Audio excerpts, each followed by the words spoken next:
예, 이번 토요일이 그리스도께서 인간으로 태어나신 사건을 기억하는 성탄절이지요. 그래서 성탄을 앞두고 오늘 이 저녁에도 성탄의 메시지를 우리 가슴에 좀 깊이 되새기려고 합니다. 성탄이 어떤 사건인가? 성탄이 어떤 사건인가? 성탄에 대해 여러 가지 정의들을 내릴 수 있지만 오늘 본문에서 저랑 이렇게 좀 정의를 내리시려고 해요. 하나님이 인간이 되신 날, 그게 성탄입니다. 즉 인간이 되신 하나님이 바로 우리 주 예수 그리스도이시죠. 그가 실제로 아기의 모습을 가지고 인간의 모습으로 이 땅에 태어나셨습니다. 그 성탄의 위대함을 오늘 저랑 본문에서 실은 좀 몇 가지만 좀 기억하시며 가슴에 새기시려고 해요. 그래서 오늘 저랑 읽으신 본문은 그리스도께서 마리아의 태에 잉태되셨을 때 천사가 요셉에게 가서 그 사건을 알린 본문이거든요. 이 본문 속에서 성탄의 의미를 좀 가슴에 새기시고 이번 성탄절을 맞으시기를 좀 우리 주님의 이름으로 권면드립니다. 그러면 본문에서 성탄의 의미 가운데 우리가 뭘 좀 기억해야 하는가? 저를 좀 한번 따라 하시겠어요? 그리스도의 존귀. 예, 뭐요? 그리스도의 존귀. 성탄을 맞으시며 우선 그리스도의 존귀 또는 그리스도의 영광스러운 신분을 기억하셔야 돼요. 이게 성탄을 바르게 만든 거예요. 본래 우리 주 예수 그리스도가 어떤 분인지 아시죠? 본문 23절을 저랑 다시 한번 같이 읽어보시겠어요? 오늘 저랑 제가 아까 읽었던 본문 23절을 저랑 한번 같이 읽겠습니다. 같이 읽습니다. 보라, 처녀가 잉태하여 아들을 낳을 것이요 그의 이름은 임마누엘이라 하리라 하셨으니 이를 번역한즉 하나님이 우리와 함께 계시다 함이라. 아멘이시죠? 예수님을 뭐라고 부르냐 하면 임마누엘이라 불러요. 임마누엘 뜻이 뭐예요? 하나님이 우리와 함께 하시다. 그럼 예수님이 누구란 얘기입니까? 하나님이란 얘기죠. 하나님께서 우리와 함께 하시는 거예요. 이게 성탄이고 이게 다른 말로 성육신이에요. 하나님이신 예수 그리스도께서 우리를 위하여 우리와 같은 인간이 되어 이 땅에 오셨죠. 그래서 바울 사도가 빌립보서 2장에서 우리가 다 아는 선언을 하죠. 그는, 그리스도는 근본 하나님의 본체시나, 하나님의 본체란 얘기는요 하나님과 동등한 분이시란 뜻이에요. 그래서 계속 이렇게 얘기해요. 하나님과 동등됨을 취할 것으로 여기지 아니하시고 하나님과 동등한 권위를 가지신 분인데 그 하나님과의 동등한 권위를 누리려 하지 않으시고 오히려 자기를 비워 종의 형체를 가지사 사람들과 같이 되셨고 영광의 하나님이 우리와 똑같은 인간이 되셨다니까요. 아멘이시죠? 그런데 하나님이 인간이 되셨다는 사실을 혼동하지 마셔야 되는 게 있어요. 하나님이 인간이 되셨다는 게 그래서 인간이 될 때 하나님이기를 포기하셨다는 얘기가 아니에요. 그렇게 이해하시면 큰일 나요. 예수님은 인간이 되셨으나 언제나 하나님이셨습니다. 아멘이세요? 이거 반드시 아멘 하셔야 돼요. 그냥 단순히 인간이기만 하셨던 게 아니에요. 아까 읽어드린 말씀에 자기를 비워 종의 형체를 가지사 이랬을 때 여기 자기를 비우셨다라는 말을 조금 다른 말로 쉽게 설명드리면 자신의 영광의 신분을 가리우셨다는 거예요. 인간이 되실 때 하나님이기를 포기하고 하나님을 버린 게 아니라 그 영광의 하나님으로서의 신분을 잠시 가리우신 거예요. 그래서 아시죠? 때로 필요하시다면 우리 주님 그 영광 드러내셨습니까? 안 드러내셨습니까? 필요하시다면 그 영광 드러내셨죠. 대표적으로 변화산에서 어떻게 하셨어요? 그 영광의 광채를 일부 보이셨잖아요. 그러니까 절대로 인간이 되셨다고 해서 하나님이 아니셨던 게 아니라 하나님의 영광을 친히 가리고 이 땅을 사셨던 거예요. 그럼 더 궁금해져요. 도대체 어떻게 그 하나님께서, 영광의 하나님께서 이 피조물인 인간이 되실 수 있었는가? 그 신비를 가능하게 한 게 뭐죠? 저를 따라 하시겠어요? 동정녀 탄생. 예, 동정녀 탄생. 하나님이 어떻게 인간이 되실 수 있었어요? 그 비밀이 바로 동정녀 탄생이죠. 그래서 오늘 보세요. 저랑 18절을 다시 한번 읽어보실까요? 18절을 저랑 같이 읽으실게요. 예수 그리스도의 나심은 이러하니라. 그의 어머니 마리아가 요셉과 약혼하고 동거하기 전에 성령으로 잉태된 것이 나타났더니, 20절도 같이 읽으실래요? 20절 같이 읽겠습니다.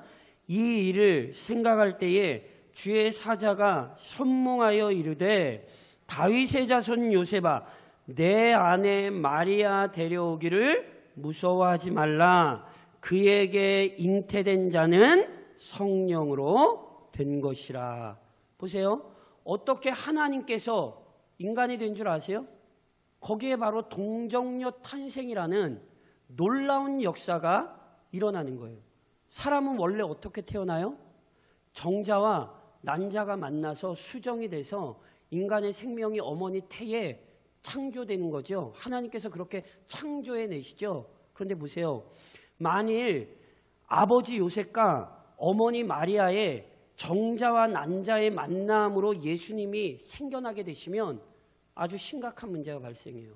무슨 문제가 발생하는 줄 아세요? 의인은 없나니? 얼마나 없어요? 하나도 없어요.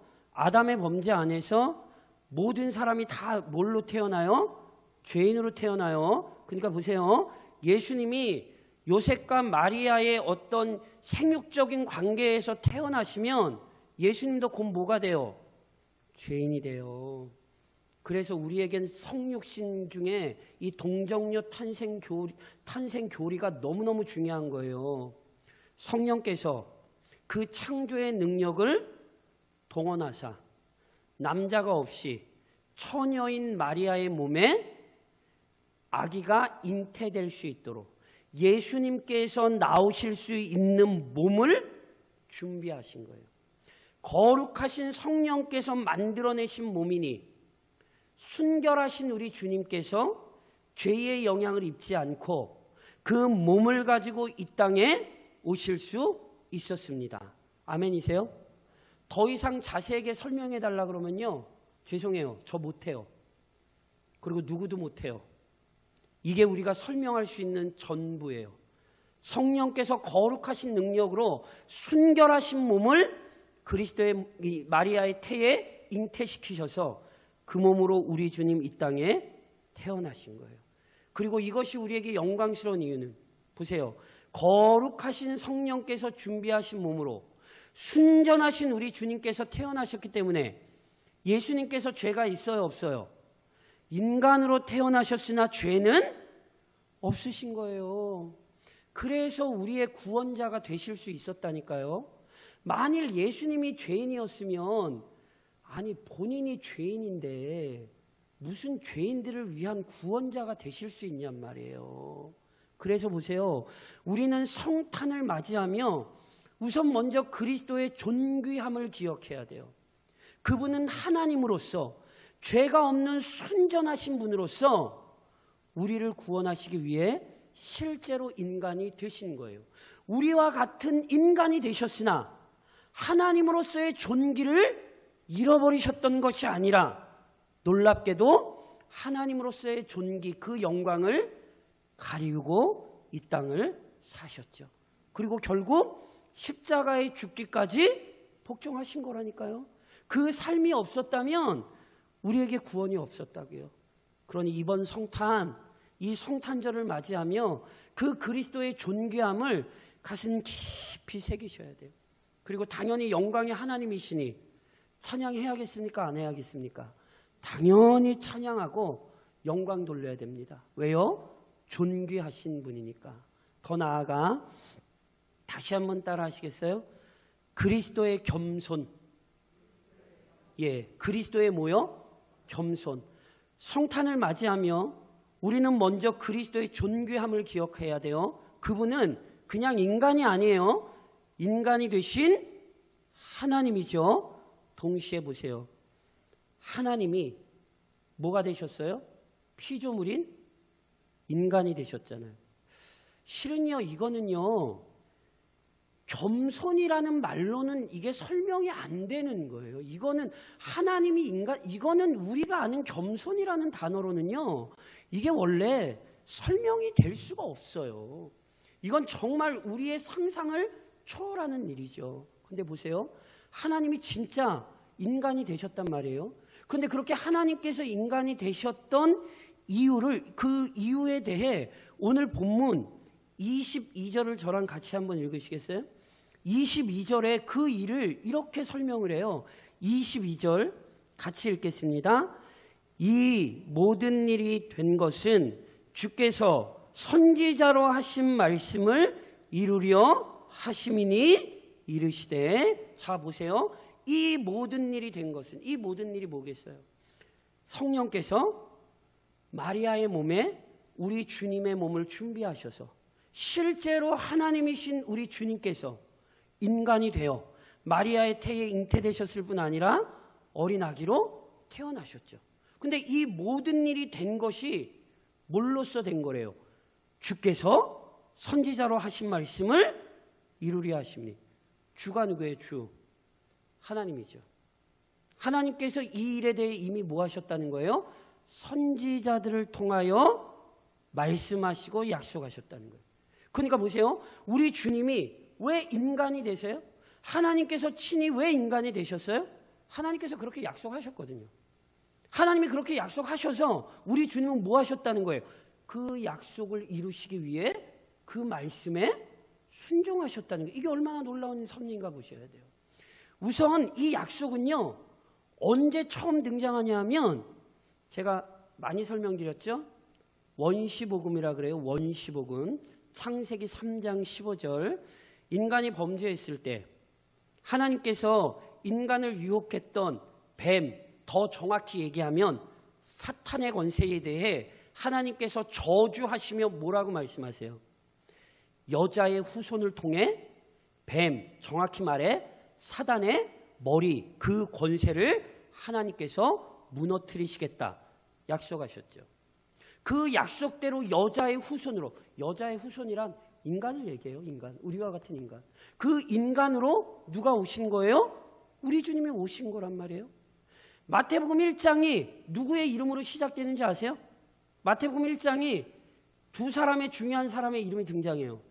하나는 아브라함, 하나는 다윗. 우리 번역에는 아브라함이 먼저 나왔지만 원문에는 실은 다윗이 먼저 나오거든요. 어찌됐건 아브라함과 다윗이 나와요. 왜 아브라함과 다윗을 앞세워 예수님의 족보를 설명한지 아세요?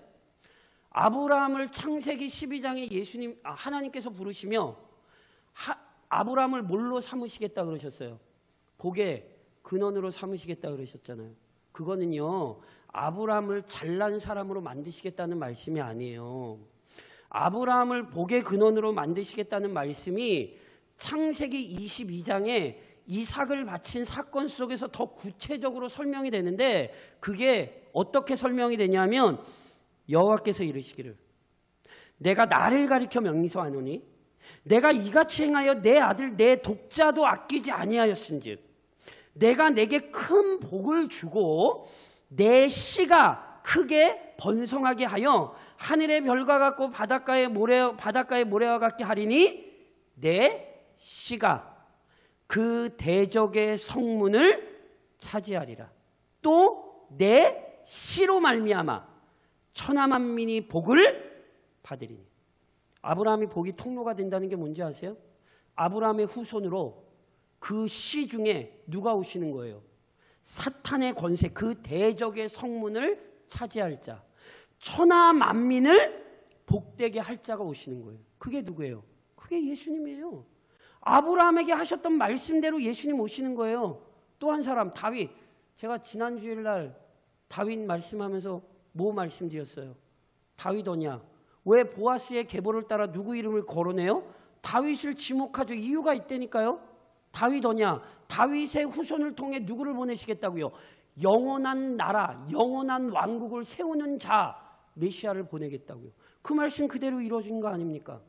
특별히 성탄절 때 우리가 익히 잘 아는 말씀이 있죠. 미가서 5장에 어떤 말씀이 있어요? 베들레헴 에브라다야, 너는 유다 족속 중에 작을지라도 이스라엘을 다스릴 자가 내게서 내게로 나올 것이라. 그의 근본은 상고에 영원에 있느니라. 이 말씀대로 우리 주님 어디서 태어나셨어요? 베들레헴에서 태어나셨잖아요. 보세요. 왜 우리 주님이 하나님이신데 인간이 되셨어요? 그는 하나님의 말씀에 순종하사 자신을 겸손히 낮추셨어요. 이때 겸손을요, 인간이 되신 것만 생각하시면 안 돼요. 제가 예전에도 말씀드렸죠. 크리스마스에 진짜 못 볼 걸 중에 하나가 뭐냐면, 혹시 아세요? 호텔 스위트룸이 방이 없어서 예약을 몇 개월 전에 해야 돼요. 이게 얼마나 웃긴 일인지 좀 생각을 해보세요. 예수님 어디에서 태어나셨죠? 근데 왜 예수님 태어나신 날에 지들이 호텔 스위트룸을 들어가서 파티를 하죠? 이게 얼마나 웃기고, 이게 얼마나, 정말 이게 말도 안 되는 인간을 생각을 해보셔야 돼요. 아니, 예수님은 마국간에 오셨는데 지들이 왜 호텔 스위트룸을 들어가냐고요. 성탄절에. 그런데 이걸 그리스도인들도 이렇게 따라 하시는 분들이 있다니까요. 제가 누누이 얘기하죠. 성탄의 문화를 교회가 훼손하고 있어요. 성탄절이 무슨 노는 날인 줄 알아요. 잘 기억하셔야 된다니까요. 예수님은 영광의 왕이신데 겸손하게 마국간에 구유에 오셨어요. 예수님께서 태어나시고 나서 마리아와 요셉이 율법에 따라 정결례를 행할 때 제물을 뭘 드렸는지 아세요? 비둘기를 드려요. 그 얘기가 뭔지 아세요? 비둘기를 제물로 드린다는 건 뭔지 아세요? 그 가정이 가난했다는 뜻이에요. 비둘기는 가난한 자들이 드리는 예물이에요. 예수님 가난한 가정에서 태어나셔서 그 모든 가난을 경험하셨어요. 성경의 모든 진술을 종합적으로 저희가 파악해 보면요, 예수님은요, 어린 시절 아버지 요셉을 여의신 것이 분명해 보입니다. 그러니까 보세요, 장남이었단 말이에요. 그러니까 아버지를 일찍 여의고 예수님 어떻게 사셨어야 돼요? 어머니 섬기고 동생들 돌보며 예수님 30살에, 보통 우리가 얘기하는 30살에 공생을 시작하시기 전까지 그 인생을 예수님 사셨단 말이에요. 이게 어떻게 겸손이라는 단어로 설명이 되겠습니까? 근데 보세요, 우리 주님이 그때까지만도 그랬었는지 아세요? 누가복음 9장에 보면 우리 주님 자신의 삶을 이렇게 표현한 거 아세요? 예수께서 이르시되 여우도 굴이 있고 공중에 새도 집이 있으되 인자는 머리 둘 곳이 없도다. 예수님이 공생애 하시면서 수많은 사람들이 예수님 따라다녔죠. 그러나 예수님 어떻게 사셨어요? 머리 둘 곳도 없이 사셨어요. 그러니까 다시 한번 말씀드리지만 이건 우리가 아는 겸손이라는 단어로는요, 이건 설명이 안 돼요. 그 영광의 보좌를 버리고 실제로 이 땅에 오셔서 누구보다 비천한 삶을, 모든 고생과 불편을 우리 주님 겪으셨어요. 뭐 때문에? 하나님의 뜻에 순종하여 친히 겸손하신 거예요. 그래서 겸손하시되 결국은 하나님의 뜻에 순종하여 죽기까지 복종하셨죠. 성탄을 맞으며 기억하셔야 돼요. 예수님이 나를 살리려고 얼마나 겸손하셨는가.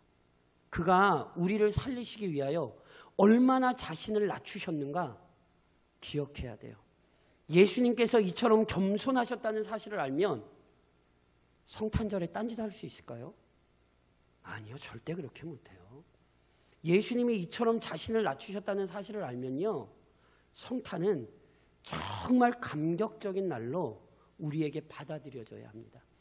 그러니 다시 한번 권면드리건대 그리스도의 겸손을 기억하시며 이번 성탄을 맞이하십시오.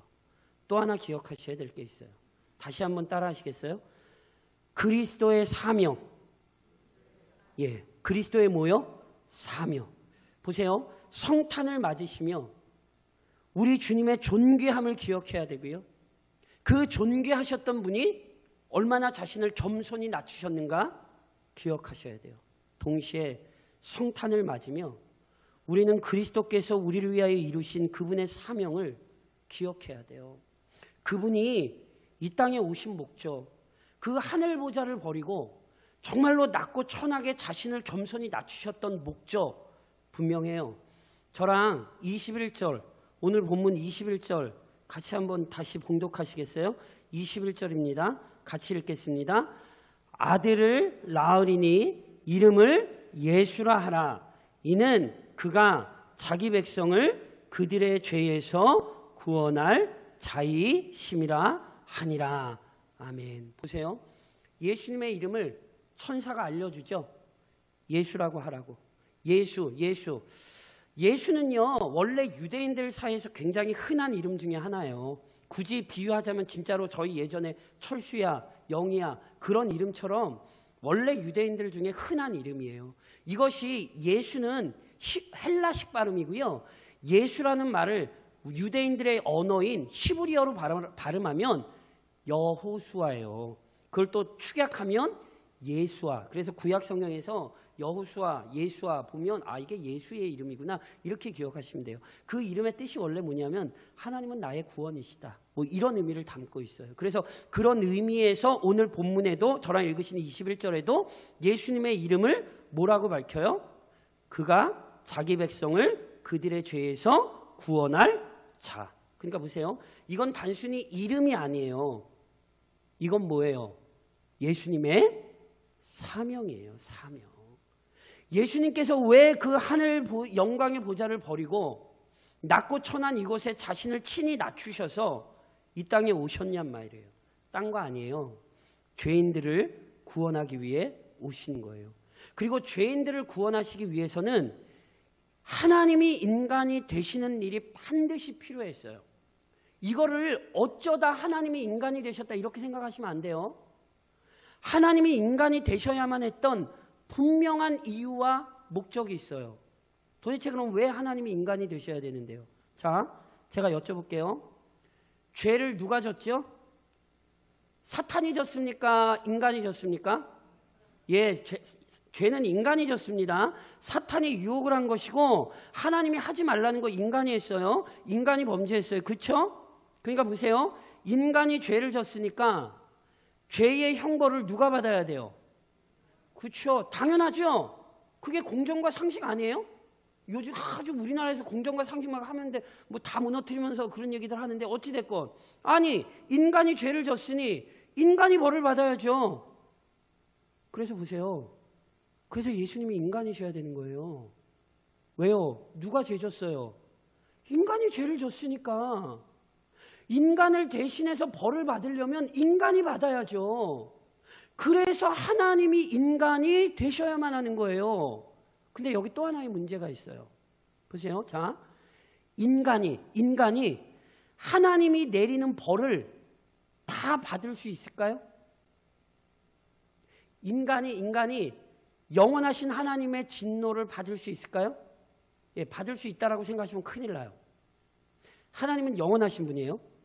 그럼 영원하신 하나님의 진노를 받으려면 얼마만큼 받아야 돼요? 잘 이해가 안 되세요?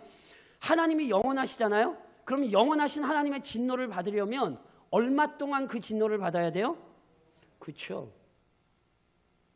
그럼 인간이 진노 받을 수 있어요? 못 받아요. 영원하신 하나님의 진노는 피조물인 인간이 감당할 수 없어요. 그러니까 보세요. 영원하신 하나님의 진노를 해결하려면 동등하게 영원하신 하나님이 나서실 수밖에 없는 거예요. 이게 우리의 구원의 신비라는 사실을 기억하셔야 돼요. 인간의 죄를 인간에게 맡기지 않으시고 왜요? 인간은 해결할 수 없으니까. 놀랍게 인간이 해결할 수 없는 그 죄를 누가 친히 나서서 해결하시는 거예요? 하나님이 나서서 해결하시는 거예요. 이게 우리의 구원의 신비예요. 그래서 보세요. 인간이 아니에요. 인간이 되신 하나님인 거예요. 하나님이 아니면 그 진노를 감당하실 수 없다고요. 그래서 실제로 하나님이신 동시에 인간이셨기 때문에 인간이 받아야 할 죄의 형벌을 받으실 수 있었던 것이고 하나님만이 감당하실 수 있었던 그 죄의 형벌을 감당하시는 거예요. 그래서 베드로 사도가 사도행전 4장에 보면 이런 설교를 하죠. 다른 이로서는 구원을 받을 수 없나니, 다른 사람, 다른 존재로서는 구원을 이룰 수 없나니. 왜요? 천하 사람 중에 구원을 받을 만한 다른 이름을 우리에게 주신 일이 있어요, 없어요? 주신 일이 없지요. 왜요? 인간이 되신 하나님은 누구밖에 없으니까? 예수님밖에 없으니까. 그러니까 보세요. 이번에도 성탄을 맞이하며 이 위대한 구원의 교리를 기억하셔야 돼요. 우리를 구원하는 일이요? 그 예수님밖에 할 수 없어요. 그것은 단지 예수님만 하실 수 있는 사명이에요. 예수님 말고 다른 어떤 존재가 할 수 있는 게 아니라 오직 우리 예수님만 이루실 수 있었던 사명. 인간이 되어 이 땅에 오사 우리 죄를 위한 모든 일을 감당하는 일이었어요. 그래서 성탄을 맞으며 예수님만이 하실 수 있는 일을 하셨다는 사실로 감격하시고요. 감사하셔야 되는 거예요. 예수님이 아니셨다면 우리 지금까지 구원 얻는 하나님의 자녀들로 절대로 어떤 인류도 살아남을 수 없었던 거예요. 오직 예수님이 그 일을 감당하셨기에 이 땅의 구원의 놀라운 축복이 이루어진 날, 이게 성탄이라는 사실을 기억하셔야 되는 거죠. 그러면서 보세요. 이 말씀을 적용하며 제가 몇 가지 좀 권면드리려고 해요. 저를 다시 한번 따라 하시겠어요? 감사하고 찬양하자. 제가 그럼 여쭤볼게요. 누구에게 감사하고 누구에게 찬양하실래요? 조금 더 나오시면 좋은데. 제가 저를 한번 따라 하시겠어요? 죄송합니다. 제가 저를 좀 한번 따라 하시겠어요? 삼위 하나님. 그렇죠. 성탄을 맞으며 감사하고 찬양하시되 누구에게 감사하고 찬양하셔야 돼요? 삼위 하나님께 감사하셔야 돼요. 왜요? 하나님께서 그 아들을 보내셨죠. 그리고 그 아들은 아버지의 뜻에 순종하여 이 땅에 오셨죠. 그리고 성령께서 그 아들이 이 땅에 하나님의 보내심을 받아 오실 수 있도록 동정녀 탄생의 위대한 신비를 이루셨잖아요. 그래서 탁월한 믿음의 선배 중에 하나인 이 청교도 중에 하나의 아이작 암브로스라는 사람이, 아이작 암브로스라는 분이 이런 글을 남겨요. 저는 개인적으로 이 글을 제가 예전에도 분명히 읽어드린 적이 있어요. 저는 이 글을 너무너무 좋아해요. 제가 한번 읽어드릴게요. 우리는 마땅히 삼위일체 하나님 모두에게 감사해야 한다. 왜요?